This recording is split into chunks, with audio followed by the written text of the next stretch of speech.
After years of service, Black Man got a worthless car as his reward. Then it made him a millionaire.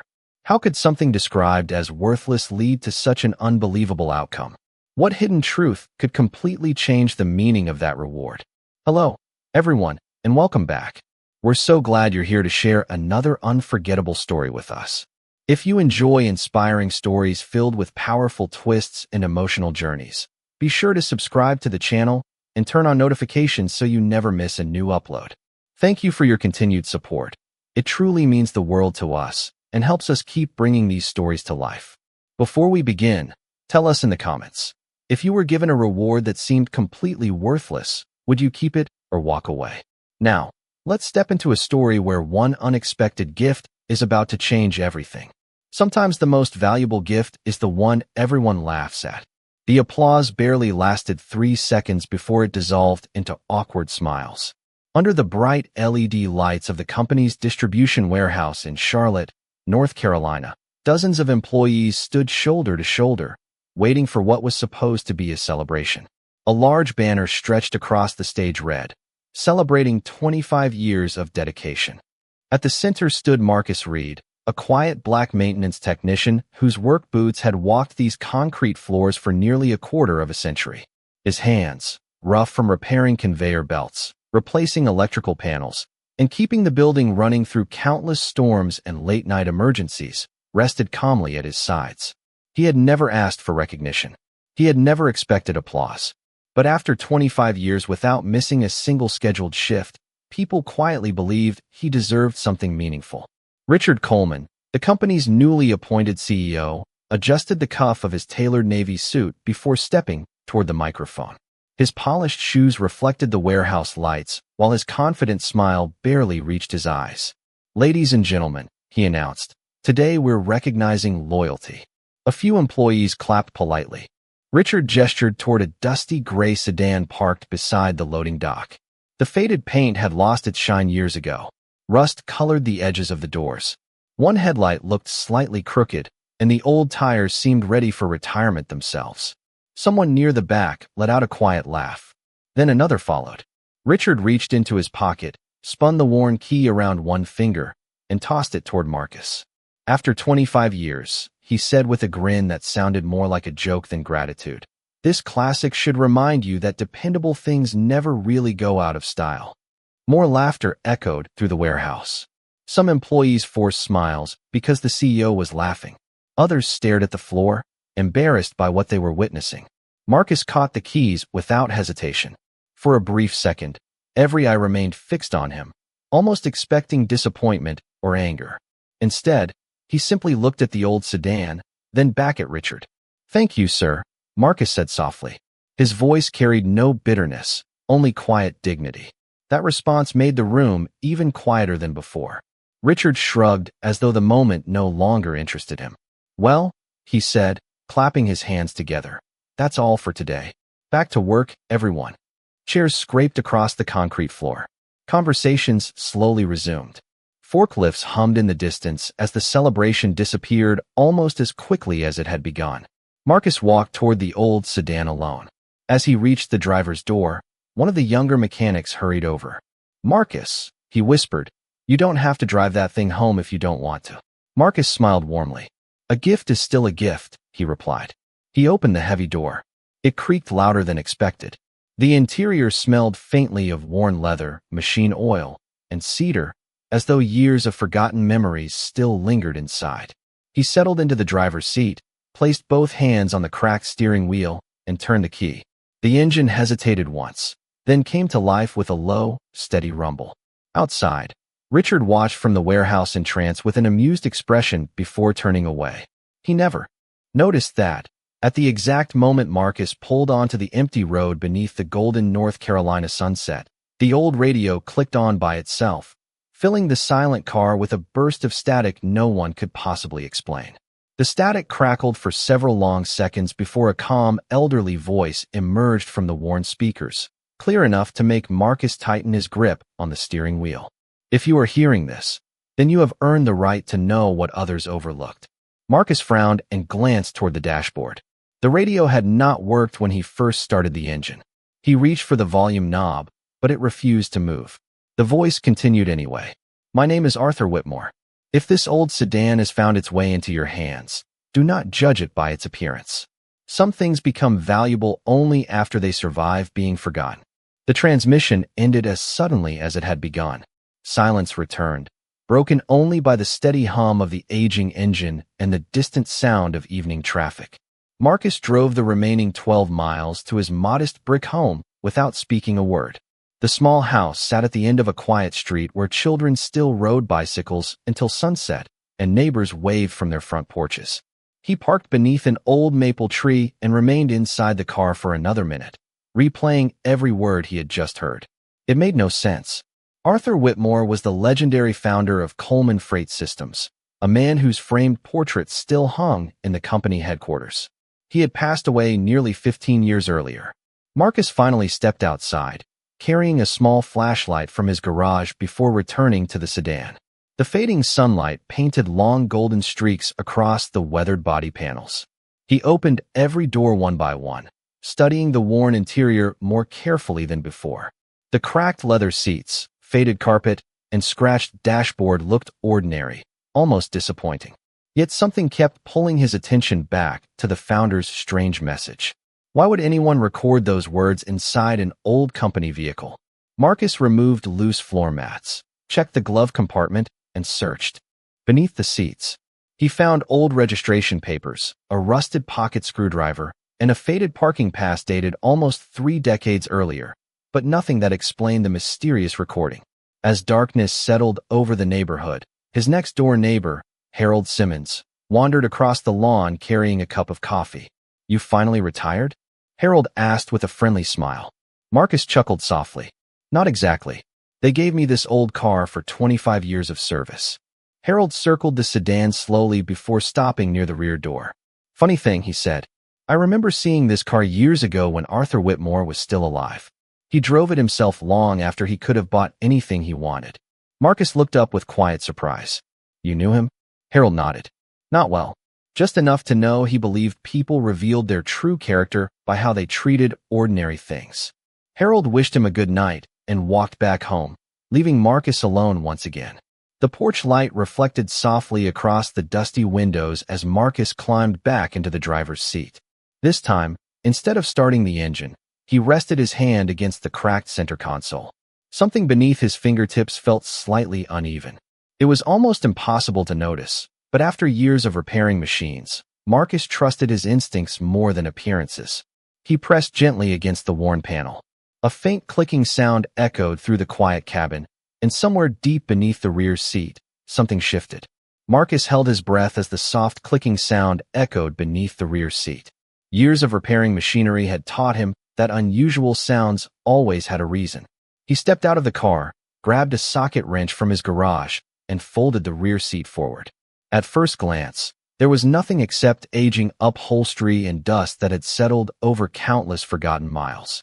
But when he pressed along the metal frame, one small section moved slightly beneath his fingertips. It was almost invisible, hidden behind worn carpeting that had faded with time. Carefully, Marcus loosened 2 old screws and lifted a narrow steel panel no larger than a notebook. Inside rested a small velvet pouch coated with years of gray dust. He stared at it for several seconds before slowly opening the drawstring. A heavy brass key slipped into his palm, followed by a folded piece of yellowed paper sealed with dark blue wax bearing the initials A.W. Marcus unfolded the note with steady hands. The handwriting was elegant but unmistakably personal. To the one who chose gratitude over pride. If you found this, you have already passed the first test. Take this key to Warehouse 12 on Whitmore Road. Trust your character more than appearances, because the greatest investments are always hidden beneath ordinary things. Marcus read the letter twice before looking back at the old sedan. A cool evening breeze drifted through the open garage, carrying the scent of fresh-cut grass and distant rain. None of this felt accidental anymore. He walked inside his house and searched through his laptop for any mention of Whitmore Road. Within seconds, an old county map appeared. Warehouse 12 still existed on the outskirts of Charlotte, nearly 38 miles away inside an industrial district that had slowly emptied over the past 2 decades. Public records showed the property had never been sold. It remained under ownership connected to the Whitmore family trust. Marcus leaned back in his chair, puzzled. Why would an abandoned warehouse still be maintained after so many years? The next morning, he arrived at work as usual. He never mentioned the hidden compartment or the mysterious letter. As he replaced a faulty motor on one of the conveyor systems, two co-workers approached quietly. "Marcus," one of them whispered, "everyone has been talking about yesterday. We are sorry about what happened." Marcus smiled without looking up from his tools. "Do not worry about me," he answered calmly. "Sometimes people only see what is right in front of them." Upstairs, through the large glass office overlooking the warehouse floor, Richard Coleman noticed the conversation. He watched Marcus working with the same quiet focus he had shown every day for 25 years. Richard shook his head dismissively before walking into a board meeting, convinced the old car had become nothing more than another forgotten joke.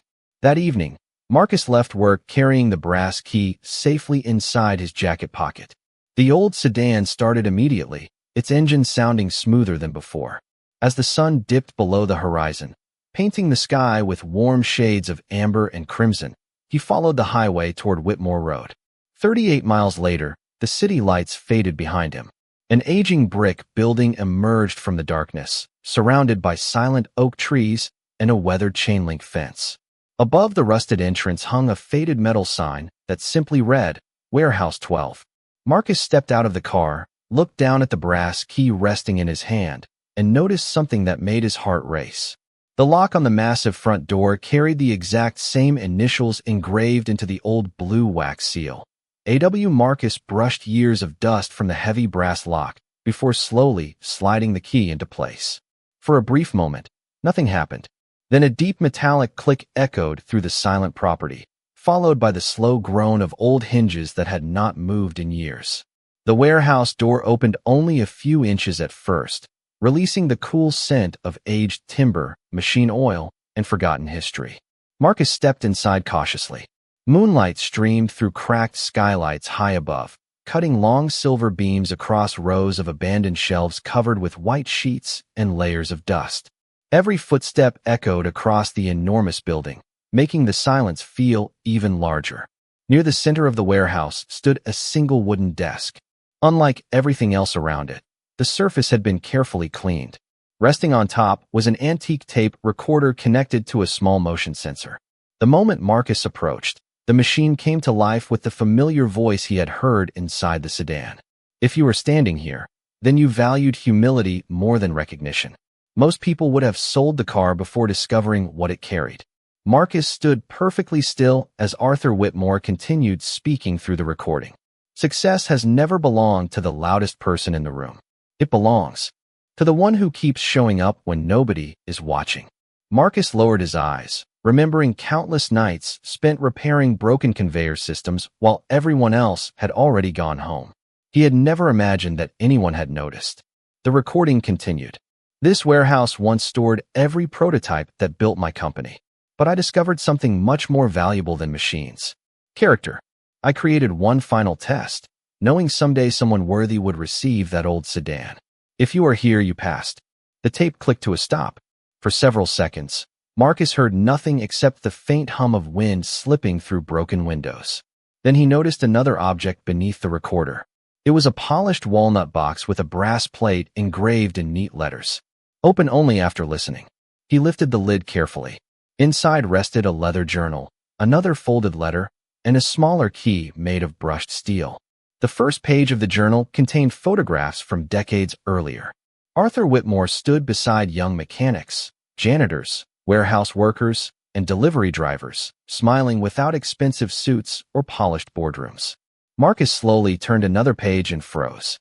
There, in an old photograph taken nearly 25 years earlier, stood a much younger version of himself repairing a damaged loading dock after a severe thunderstorm.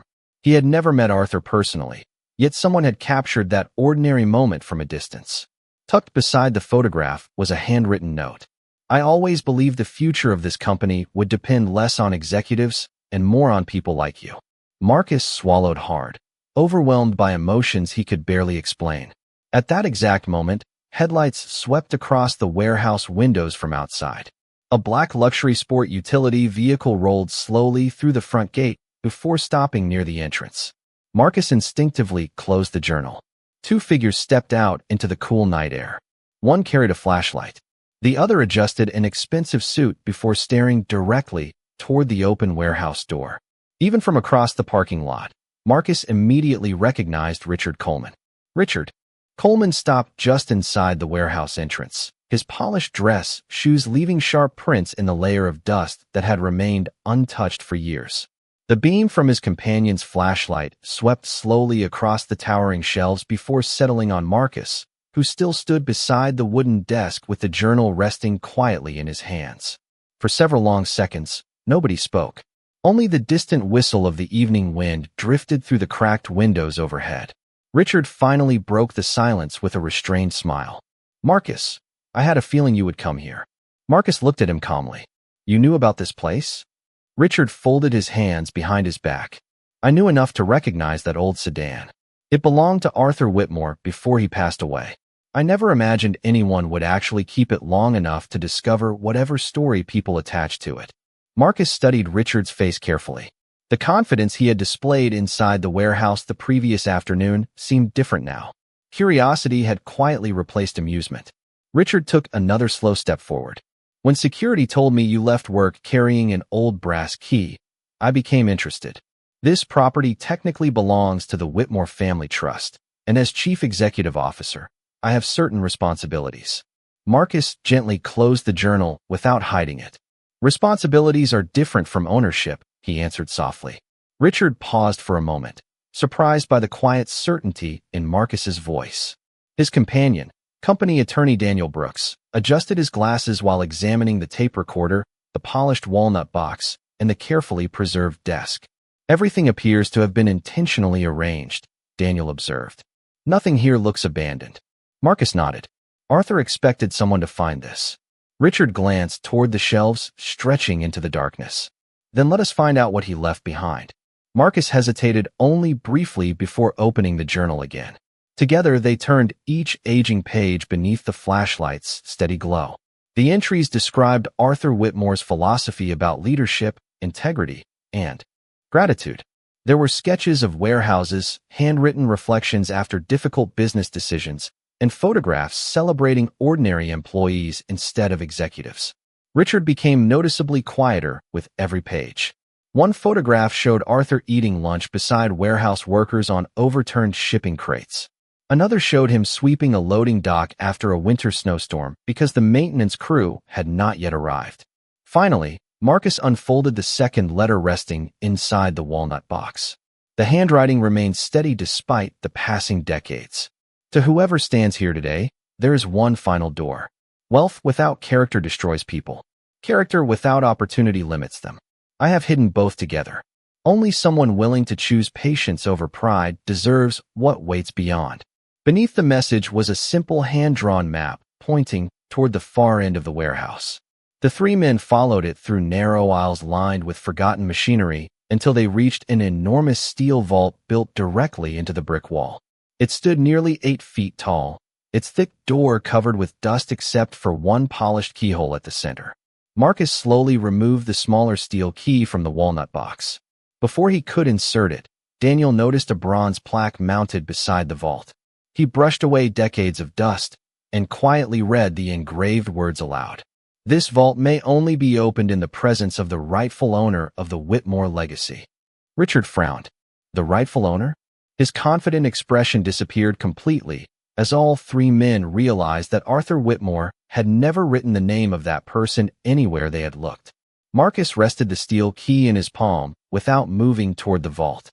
The silence inside Warehouse 12 grew almost sacred as moonlight filtered through the cracked skylights, painting silver lines across the concrete floor.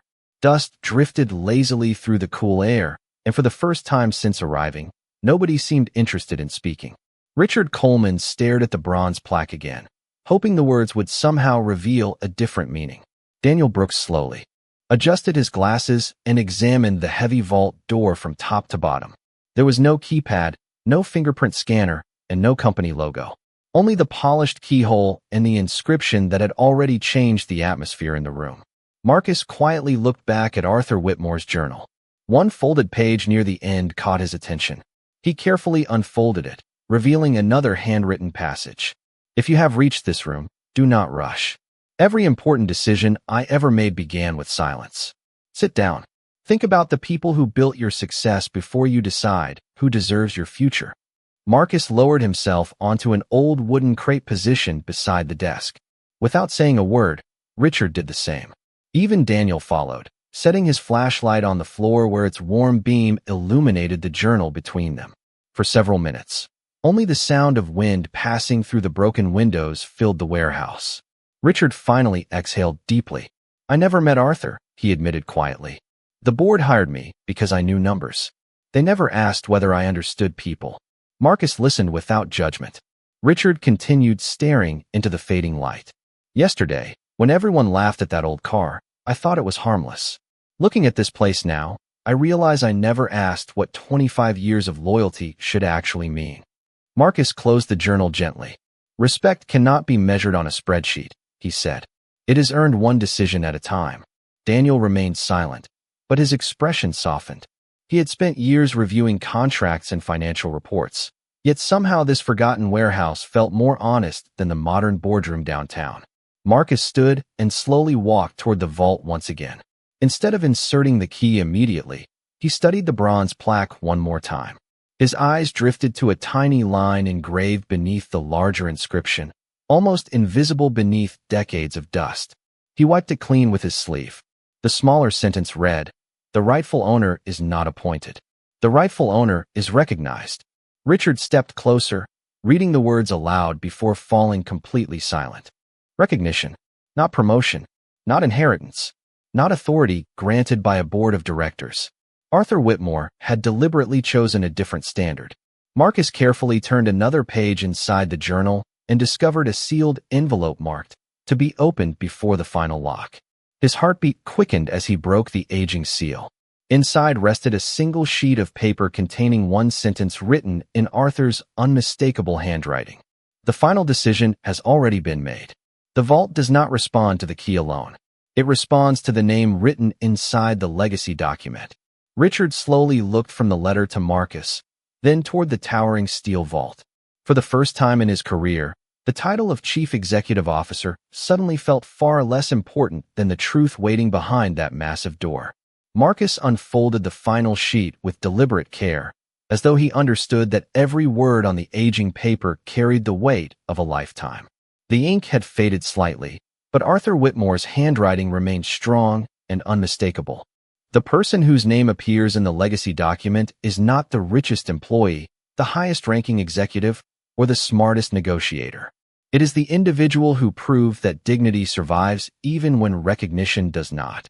Richard Coleman stood motionless beside the vault, his eyes fixed on the letter. Daniel Brooks quietly removed a pair of white archival gloves from his briefcase and carefully reached inside a narrow slot hidden beneath the bronze plaque. To everyone's surprise, a slim leather portfolio slowly slid forward as though released by an unseen mechanism. Daniel opened it with professional precision. Inside rested a notarized legal document bearing the seal of the Whitmore Family Trust. The first page explained that Arthur had established a private legacy fund decades earlier, separate from the public company, intended to reward one employee whose character best reflected the values upon which the business had been built. Daniel turned to the final page where a sealed envelope had been attached. The front read, "Open only in the presence of the discoverer of Warehouse 12. Marcus nodded quietly. Daniel broke the seal and unfolded the single page inside. His eyes widened. He read the name once, then read it again to make certain he had not misunderstood. Finally, he looked up at Marcus with visible disbelief. The document names Marcus Reed. The warehouse fell completely silent. Richard blinked several times before speaking. That cannot be right. Arthur passed away years before I became Chief Executive Officer. Marcus was only one of thousands of employees. Daniel slowly handed him the document. It is completely authentic. Arthur updated the trust every year during his lifetime. There are handwritten notes describing specific employees he observed without their knowledge. Marcus appears throughout the journal. Marcus accepted the journal once more and discovered dozens of dated entries describing ordinary moments he had long forgotten. Arthur had noticed him helping a new coworker after hours without asking for overtime. He had seen Marcus stay late during an ice storm so delivery drivers could leave safely. He had watched Marcus quietly repair an elderly customer's wheelchair ramp during a weekend volunteer project sponsored by the company. None of those moments had ever been reported. None had earned awards. Yet Arthur had recorded every one.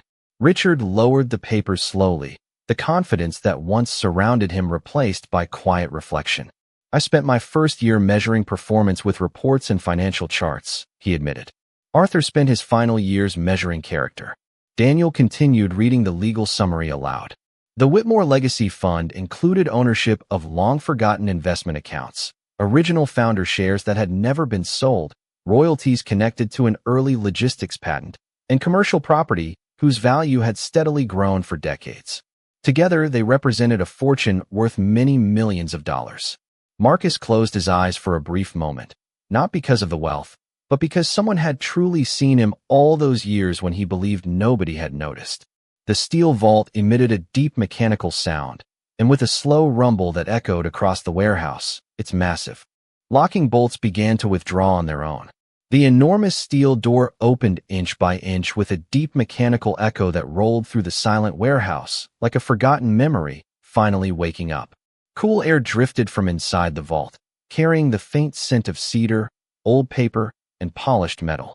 Marcus stepped forward slowly while Richard Coleman and Daniel Brooks remained just behind him, neither man saying a single word. Inside, there were no stacks of cash or glittering treasures. Instead, the room resembled a carefully preserved archive. Shelves held neatly labeled boxes, framed patents, original company blueprints, leather-bound ledgers, and dozens of photographs documenting the earliest years of Whitmore Freight Systems. At the center stood a glass display case containing one final envelope addressed simply to Marcus Reed. His hands trembled slightly as he lifted the letter and unfolded it. Arthur Whitmore's familiar handwriting filled the page. Marcus, if you are reading this, then my faith in people has not been misplaced. Wealth was never the true purpose of this legacy. Money changes circumstances, but character changes generations. I watched many talented people during my lifetime. Some impressed me with intelligence. Others impressed me with ambition. You impressed me because you continued doing the right thing even when nobody applauded. That cannot be taught. It can only be lived. Marcus paused, his vision blurring as years of unnoticed effort suddenly carried a meaning he had never expected. Arthur's letter continued. Everything in this vault now belongs to the trust created in your name. Use it wisely. Build opportunities for people who are overlooked. Give dignity to honest work. Never allow success to make you forget the people still sweeping floors after everyone else has gone home. Marcus lowered the letter and quietly looked around the room. Every document represented not only financial value, but a lifetime philosophy built on respect. Daniel carefully reviewed the legal portfolio once more before speaking. Marcus, this trust is fully enforceable. These founder shares alone represent a controlling interest in multiple private investment holdings. Combined with the real estate, patent royalties, and accumulated assets, your net worth now exceeds several $100 million. Richard slowly removed his company identification badge from his jacket pocket and stared at it, as though seeing it for the first time. The title he had worn with such confidence suddenly seemed insignificant beside the legacy Arthur had intentionally left behind. He stepped toward Marcus with quiet humility. I owe you an apology, Richard said sincerely. Yesterday, I measured your value by an old car. Arthur measured your value over 25 years. He was right, and I was completely wrong. Marcus looked at him calmly. There was no anger in his expression, only compassion. We all choose what we measure, he replied gently. Some people count profits. Others count people. The second one lasts much longer. Richard lowered his head for a brief moment before extending his hand. Marcus accepted it without hesitation. In that quiet handshake beneath the soft warehouse lights, pride gave way to respect, and a lesson that had taken decades to prepare finally reached the person who needed it most. 3 months later, the old gray sedan still sat beneath the maple tree outside Marcus Reed's modest brick home. He could have replaced it with any luxury vehicle he wanted, Yet every morning, he walked past rows of expensive cars without giving them a second glance before opening the familiar creaking door of the sedan that had quietly changed his life. News of the Whitmore legacy spread across Charlotte faster than anyone expected. Local newspapers called it the most unusual inheritance in company history. Business magazines praised Arthur Whitmore's vision. Yet Marcus refused every offer to sell the story for profit. Instead, his first public announcement surprised everyone. He established the Whitmore Opportunity Foundation, creating scholarships for the children of warehouse workers, mechanics, janitors, truck drivers, and maintenance employees whose dedication often went unnoticed. He also launched emergency assistance funds for families facing unexpected hardships, explaining that honest work should never mean living without hope. On his first day back at company headquarters, employees stopped what they were doing as Marcus quietly entered the building. The same warehouse that had echoed with uncomfortable laughter only weeks earlier now welcomed him with respectful silence before spontaneous applause slowly filled the room. Richard Coleman stood waiting near the entrance, not wearing the confident expression of an executive, but the humility of a man who had learned an unforgettable lesson. Without cameras or reporters, Richard handed Marcus a small wooden plaque that had recently been installed inside the main lobby. It displayed a simple quotation from Arthur Whitmore: "The strongest foundation any company can build is gratitude." Beneath those words appeared another line added by unanimous vote of the board of directors, dedicated to Marcus Reed, whose character reminded us what success truly means. Marcus smiled quietly before looking around the warehouse that had been part of his life for 25 years. The conveyor belts still moved with their familiar rhythm. Forklifts still carried shipments beneath bright warehouse lights. New employees hurried through their first busy shifts while experienced workers patiently guided them. Everything looked ordinary, yet somehow everything had changed. Later that afternoon, Richard approached Marcus one final time. "Would you consider joining the board?" he asked sincerely. Marcus thought for a moment before gently shaking his head. "I will gladly advise whenever I can," he answered. "But I have learned that titles are temporary. Influence comes from how people remember being treated." Richard nodded with quiet understanding. As the sun began to set, Marcus walked outside carrying nothing except Arthur Whitmore's worn leather journal. He placed it carefully on the passenger seat of the old sedan before starting the familiar engine. The radio remained silent now. Its purpose had already been fulfilled. Marcus drove slowly down the same road where this journey had begun, golden evening light reflecting across the windshield. In the rearview mirror, the company faded into the distance, but the lesson Arthur left behind remained perfectly clear. Kindness had outlasted pride. Humility had outlived status. Respect had become the greatest inheritance of all. And somewhere beyond the quiet hum of the aging engine, it almost felt as though an old founder was smiling, knowing the legacy he had protected for so many years had finally reached exactly the right hands.